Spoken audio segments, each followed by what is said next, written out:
It was a time in seminary, end of my first year, and I was in a class where a professor was talking about priorities, and he took this topic in discussion to 1 Timothy 3, where responsibilities for church leaders are listed.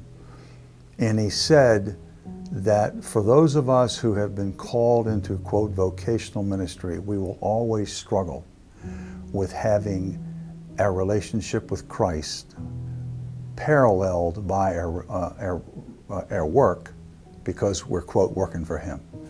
That was startling to me because my work had always been more important than anything. From that point on, I realized that next to my relationship to God and before my relationship with my, quote, work is my family. I have not perfected that, but it's been my goal every day. It's great to be back.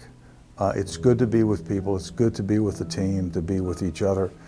We have some groups that are coming in, but the number of groups currently that are coming back is limited. A lot of people are still doing Zoom. That is an incredible piece of technology.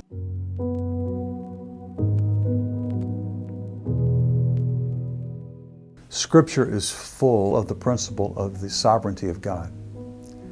The pandemic was and is really difficult.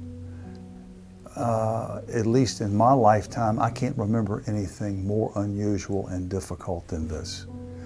2008 was tough. 9/11 was tough. Other times have been tough.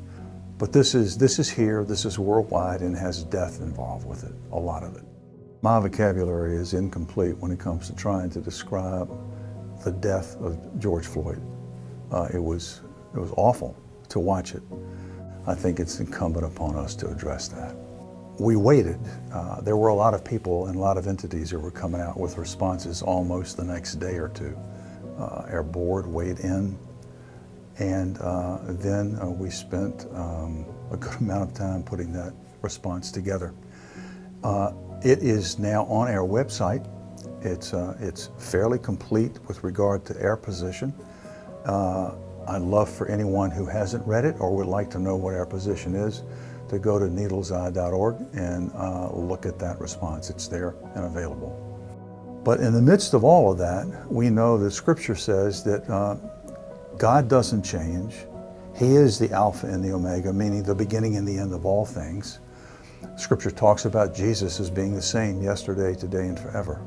But this is the time, if we allow it, to get closer to God, to trust in Him, to remember His sovereignty, and just live what Matthew 6 talks about. When Jesus says not to be anxious about anything, but in all things, that we are to trust God. Don't worry about tomorrow. Today's own troubles are enough for the day. So living a day at a time.